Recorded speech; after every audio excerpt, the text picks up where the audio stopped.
사랑하는 여러분, 오늘 우리의 이야기가 시작되기 전에 잠시 시간을 내어주시길 부탁드립니다. 만약 이 이야기가 여러분의 마음에 작은 울림이라도 준다면 주변의 소중한 이들에게도 이 온기를 나눌 수 있도록 공유해 주십시오. 희망의 메시지를 전하는 것은 그 자체로 하나님께서 주시는 큰 축복이자 은혜가 될 것입니다. 여러분의 삶에 하나님의 평안이 가득하기를 기도하며 이제 우리의 이야기를 시작하겠습니다. 인생이라는 긴 경주를 달리고 있는 우리 모두에게 성경은 깊은 통찰을 줍니다. 고린도전서 9장 24절은 이렇게 말합니다. 운동장에서 다름질하는 자들이 다 달릴지라도 오직 상을 받는 사람은 한 사람인 줄을 너희가 알지 못하느냐. 너희도 상을 받도록 이와 같이 다름질하라. 마치 끝이 보이지 않는 마라톤과 같은 우리네 인생길에서 우리 모두는 저마다의 결승점을 향해 달려가고 있습니다. 하지만 사도 바울은 우리에게 묻습니다. 그저 달리기만 하면 되는 것일까요? 아닙니다. 그는 상을 얻도록 달려가라고 힘주어 말합니다. 여기서 상이란 썩어 없어질 세상의 월계관이 아니라 영원히 시들지 않는 하나님의 영광스러운 면류관을 의미합니다. 이 영광의 면류관을 얻기 위해 우리는 모든 일에 절제해야 한다고 성경은 가르칩니다. 불확실한 목표를 향해 허공을 치듯 싸우는 것이 아니라 내 몸을 처 복종시키며 뚜렷한 목표를 향해 나아가야 합니다. 혹여 내가 다른 이들에게는 올바른 길을 전파하고 정작 나 자신은 버림받게 될까 두려워하는 마음으로 매 순간 깨어 있어야 한다는 것입니다. 스스로 굳건히 서 있다고 생각하는 사람일수록 넘어질까 조심해야 합니다. 우리가 인생에서 겪는 시험과 유혹은 결코 우리 혼자만 겪는 특별한 고난이 아닙니다. 우리보다 앞서 살았던 수많은 믿음의 선조들, 그리고 지금 이 순간을 함께 살아가는 모든 이들이 겪는 보편적인 시련입니다. 하지만 중요한 것은 이것입니다.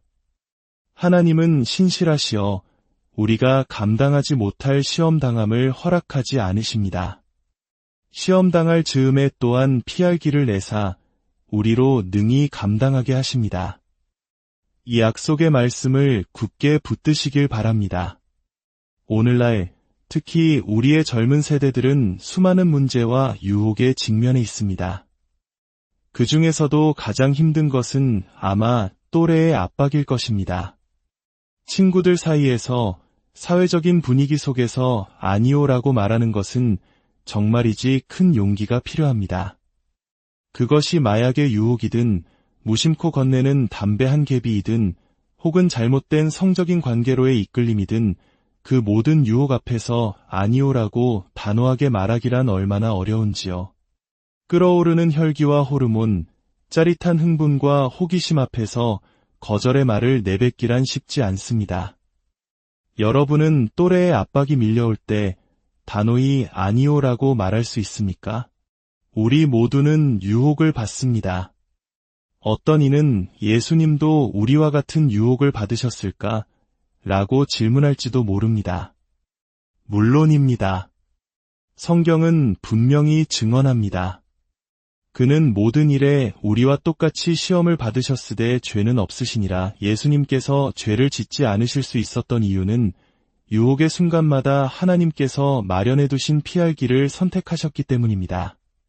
그렇습니다. 모든 유혹에는 반드시 출구가 있습니다. 하나님께서는 그 길을 마련해 두십니다. 하지만 그 길로 나아갈지 말지를 결정하는 것은 바로 우리 자신의 몫입니다. 그리고 우리가 올바른 결정을 내릴 때 성령께서 우리와 함께 하시며 그 길을 걸어갈 힘과 용기를 주십니다. 성경 속에는 우리에게 깊은 영감을 주는 또 한 명의 젊은이가 있습니다. 그의 이름은 다니엘입니다. 다니엘서 1장 8절은 이렇게 기록합니다. 다니엘은 뜻을 정하여 왕의 음식과 그가 마시는 포도주로 자기를 더럽히지 아니하리라 하고, 다니엘은 목적이 이끄는 삶을 살았던 청년이었습니다. 그의 이야기는 바빌론의 위대한 왕 느부갓네살이 예루살렘을 함락시키고 이스라엘의 왕과 총명한 젊은이들을 포로로 끌고 갔던 시절로 거슬러 올라갑니다. 다니엘도 그 포로 중 한 명이었습니다. 느부갓네살 왕은 흠이 없고 용모가 아름다우며 모든 지혜를 통찰하며 지식에 통달하며 학문에 익숙하여 왕궁에 설만한 소년들을 뽑아 바빌론의 학문과 언어를 가르치고자 했습니다. 제국을 다스리는데 도움을 줄 엘리트로 키우려 했던 것입니다. 훈련 기간 동안 왕은 그들에게 궁중의 가장 좋은 음식과 포도주를 하사했습니다. 그러나 다니엘은 그 호화로운 생활 방식 대신 소박하고 단순한 삶을 원했습니다. 그는 왕의 식탁에서 내려오는 기름진 음식을 원치 않았습니다. 왜 그랬을까요? 단순히 입맛의 문제가 아니었습니다. 당시 왕에게 진상되는 음식은 바빌론의 우상에게 먼저 바쳐진 것일 가능성이 높았고 하나님의 율법이 금하는 부정한 음식들이 섞여 있었기 때문입니다. 그것을 먹는다는 것은 자신의 신앙과 정체성을 더럽히는 행위였습니다. 다니엘은 환관장에게 왕의 음식을 거부하고 채소와 물만 먹게 해달라고 간청했습니다. 환관장은 망설였습니다.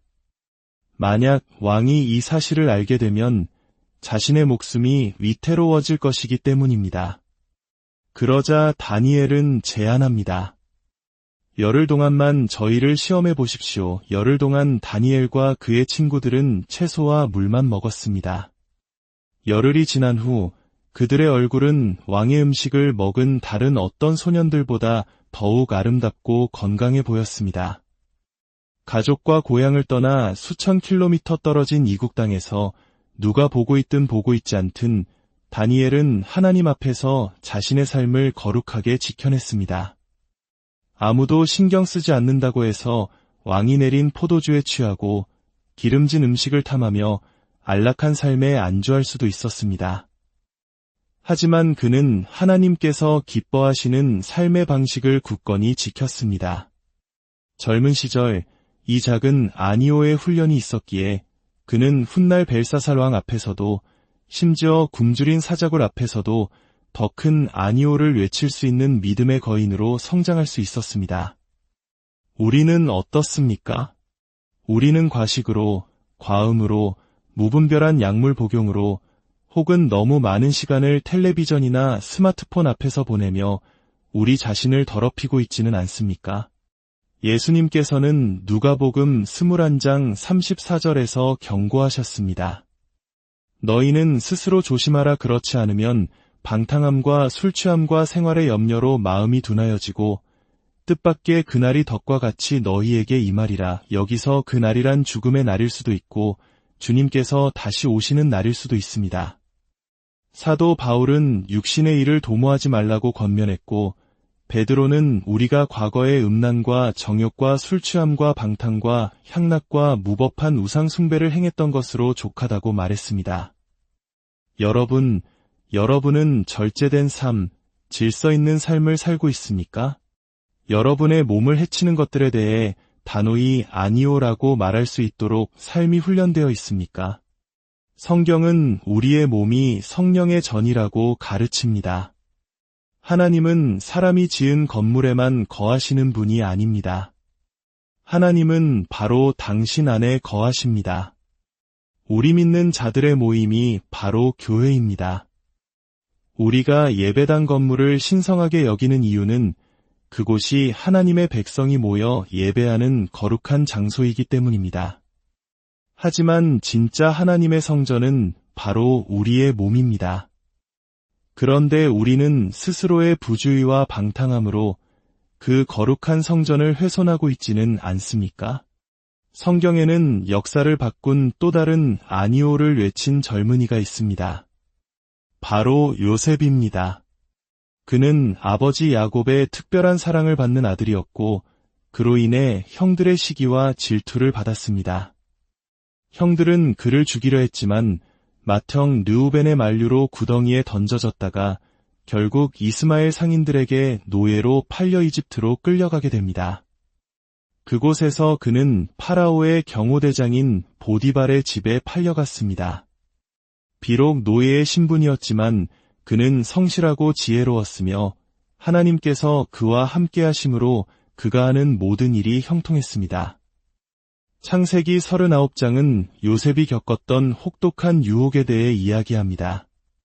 보디발의 아내는 젊고 건장하며 용모가 준수한 요셉에게 눈길을 주었고 어느 날 아무도 없는 틈을 타 그를 유혹했습니다. 나와 동침하자. 하지만 요셉은 단호히 거절했습니다. 안 됩니다.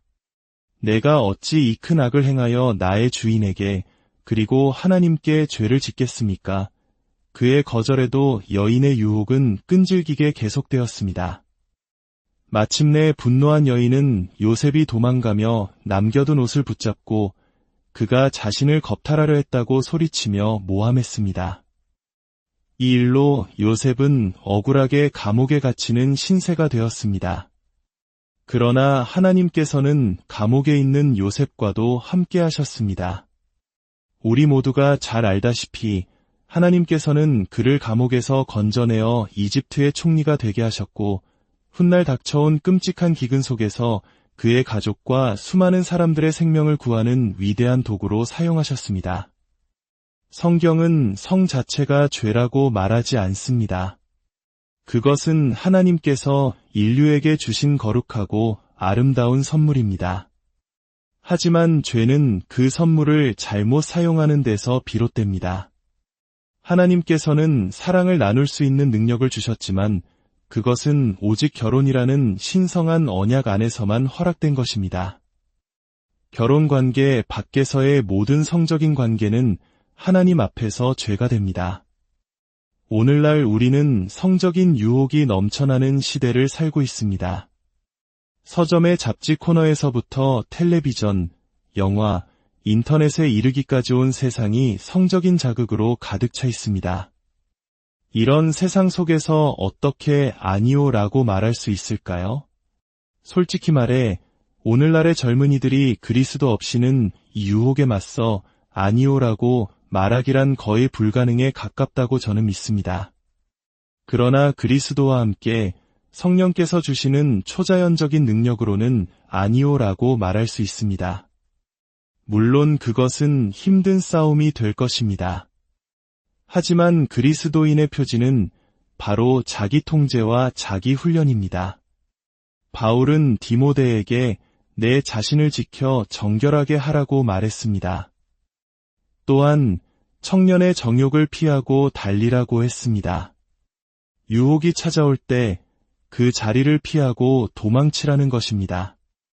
요셉이 보디발의 아내 앞에서 그랬던 것처럼 말입니다. 만약 여러분이 이런 유혹들에 라고 답해왔다면 어떻게 해야 할까요? 괜찮습니다. 우리는 모두 죄의 씨앗을 가지고 태어났습니다. 다윗 왕은 시편에서 내 어머니가 죄 중에서 나를 잉태하였나이다 라고 고백했습니다. 우리 모두는 죄인이며 하나님의 법을 어겼습니다. 우리는 모두 심판을 받아 마땅하지만 바로 그 이유 때문에 예수 그리스도께서 이 땅에 오셨습니다. 하나님은 사랑이십니다. 하나님은 당신을 사랑하십니다. 온 세상에 당신 혼자만 남아있다 할지라도 하나님은 당신을 사랑하실 것입니다. 그리고 그 사랑이 너무나 커서 당신 한 사람의 죄를 위해 독생자 예수를 십자가에 내어주셨을 것입니다. 우리의 죄와 허물에도 불구하고 하나님은 우리를 사랑하십니다. 이 사랑은 우리가 세상에서 경험하는 조건적인 사랑을 초월하는 아가페 사랑, 하나님의 초자연적인 사랑입니다. 이 사실 하나만은 절대 잊지 마십시오. 하나님은 당신을 사랑하십니다. 그리고 하나님은 당신의 모든 죄를 용서하기를 원하십니다. 당신의 과거를 깨끗하게 지워주시기를 원하십니다. 마치 단 한 번도 죄를 짓지 않은 것처럼 만들어주시기를 원하십니다. 이것이 바로 의롭게 됨의 의미입니다. 예수 그리스도의 십자가 보혈이 우리의 모든 죄를 깨끗하게 씻어주십니다. 성경 속에는 젊은 시절에 중요한 아니오를 선택했던 또 한 사람이 있습니다. 바로 모세입니다. 히브리서는 이렇게 말합니다. 믿음으로 모세는 장성하여 바로의 공주의 아들이라 칭함받기를 거절하고 도리어 하나님의 백성과 함께 고난받기를 잠시 죄악의 낙을 누리는 것보다 더 좋아하고 모세는 이집트 왕좌의 유력한 계승자였습니다. 그가 누릴 수 있었던 세상의 모든 쾌락과 권력은 상상조차 하기 힘든 것이었습니다. 죄악의 낙, 즉 쾌락은 분명 즐거움을 줍니다. 술과 마약에 취하고 문란한 파티를 즐기는 것은 순간적인 즐거움을 줄 수 있습니다. 하지만 성경은 그것이 잠시뿐이라고 말합니다. 그것은 한 계절과 같아서 금방 사라져 버립니다. 모세는 그 순간적인 쾌락 대신 하나님의 길을 따르는 영원한 기쁨을 선택했습니다. 성경은 쾌락과 기쁨의 차이를 분명히 말합니다. 쾌락은 우리의 육신과 정욕을 만족시키는 외적인 자극에서 옵니다. 하지만 기쁨은 다릅니다. 기쁨은 성령께서 우리 안에서 초자연적으로 만들어내시는 깊은 샘물과 같습니다. 그래서 온 세상이 무너져 내리는 것 같은 고난 속에서도 마르지 않는 기쁨을 누릴 수 있는 것입니다. 마지막으로 우리에게 가장 위대한 본을 보여주신 분, 바로 예수님이십니다. 사탄은 광야에서 40일 동안 금식하여 굶주리고 지쳐 계신 예수님을 3번 시험했습니다. 첫째, 내가 만일 하나님의 아들이어든 명하여 이 돌들로 떡덩이가 되게 하라고 유혹했습니다. 이것은 인간의 가장 기본적인 필요, 즉 경제적이고 육체적인 필요를 이용한 유혹이었습니다. 하지만 예수님은 논쟁하지 않으시고 오직 성경 말씀으로 답하셨습니다. 기록되었으되 사람이 떡으로만 살 것이 아니요 하나님의 입으로부터 나오는 모든 말씀으로 살 것이라. 둘째, 사탄은 예수님을 성전 꼭대기에 세우고 내가 만일 하나님의 아들이어든 뛰어내리라고 유혹했습니다. 천사들이 그를 받아줄 것이니 극적인 쇼를 통해 사람들의 인정을 받으라는 것입니다. 십자가의 고난 없이 쉽게 세상을 구원하라는 교만과 명예욕에 대한 유혹이었습니다. 예수님은 다시 말씀으로 물리치셨습니다. 기록되었으되 주 너의 하나님을 시험하지 말라. 셋째, 사탄은 천하 만국의 영광을 보여주며 만일 내게 엎드려 경배하면 이 모든 것을 내게 주리라고 유혹했습니다. 이것은 세상의 권력과 부에 대한 궁극적인 유혹이었습니다. 예수님은 단호하게 명하셨습니다. 사탄아 물러가라. 기록되었으되 주 너의 하나님께 경배하고 다만 그를 섬기라. 예수님께서는 사탄의 모든 유혹을 오직 기록된 하나님의 말씀으로 물리치셨습니다. 이것이 우리에게 주는 교훈은 무엇입니까? 우리 역시 유혹과 맞서 싸울 때 성령으로 충만하여 하나님의 뜻 안에 거하며 하나님의 말씀을 굳게 붙들어야 한다는 것입니다. 오늘 밤 여러분은 사탄의 유혹에 아니오라고 말하고 내 죄를 회개하고 나를 따르라는 그리스도의 부르심에 예라고 대답할 준비가 되셨습니까? 어떤 분들은 이미 교회에 다니고 세례도 받았다고 말할지 모릅니다. 그것은 참으로 귀하고 감사한 일입니다. 그렇다면 오늘 그 세례와 입교 때의 서약을 다시 한번 확인하고 주님께 삶을 새롭게 헌신하는 시간을 가지면 더욱 좋겠습니다. 혹은 오늘 처음으로 그리스도를 내 삶의 주인으로 영접하기 원하는 분도 있을 것입니다. 내 죄를 용서받고 싶고 하나님 없이 죽음을 맞이하는 위험을 감수하고 싶지 않다고 느끼는 분이 있을 것입니다. 그렇다면 어떻게 해야 할까요? 3가지를 기억하십시오. 첫째, 당신의 삶의 방식을 바꾸려는 의지, 즉 회개입니다. 둘째, 믿음으로 그리스도를 당신의 구주로 영접하는 것입니다. 구원은 우리의 노력이나 돈으로 사는 것이 아니라 오직 믿음으로 받는 하나님의 선물입니다. 셋째, 그분을 따르겠다는 결단입니다. 성경을 읽고 기도하며 이웃에게 사랑을 실천하며 살아가는 것입니다. 이것이 바로 세상의 유혹에 아니오라고 말하고 그리스도를 따르는 삶의 의미입니다. 오늘 당신의 마음속에서 작은 목소리가 들려오지 않습니까? 어쩌면 마음이 조금 불편하게 느껴질 수도 있습니다. 그것은 당신을 부르시는 성령의 음성입니다. 그 음성에 귀 기울여 보십시오. 지금 조용히 눈을 감고 당신의 마음을 주님께 열어보십시오. 마음속으로 이렇게 기도해 보시길 바랍니다. 하나님 아버지, 저는 죄인입니다. 오늘 제 삶의 방식에서 돌이켜 주님께로 나아갑니다. 예수 그리스도께서 저의 죄를 위해 십자가에서 죽으시고 부활하셨음을 믿습니다. 제 마음에 들어오셔서 제 삶의 주인이 되어 주십시오. 저의 모든 죄를 용서하여 주시고 성령의 능력으로 저를 새롭게 하여 주옵소서. 이제부터는 주님을 위해 살겠습니다. 예수님의 이름으로 기도합니다. 아멘. 이 기도를 진심으로 드리셨다면 당신은 이제 하나님의 자녀입니다. 당신의 과거는 용서받았고 당신의 미래에는 영원한 소망이 있습니다. 주님께서 주시는 새로운 기쁨과 능력을 경험하게 될 것입니다. 사랑하는 여러분, 주저하지 마십시오. 세상의 헛된 쾌락에 아니오라고 말하고 영원한 기쁨과 생명을 주시는 예수 그리스도께 예라고 대답하십시오. 하나님께서는 두 팔 벌려 당신을 기다리고 계십니다. 여러분과 여러분의 가정 위에 하나님의 크신 은혜와 축복이 늘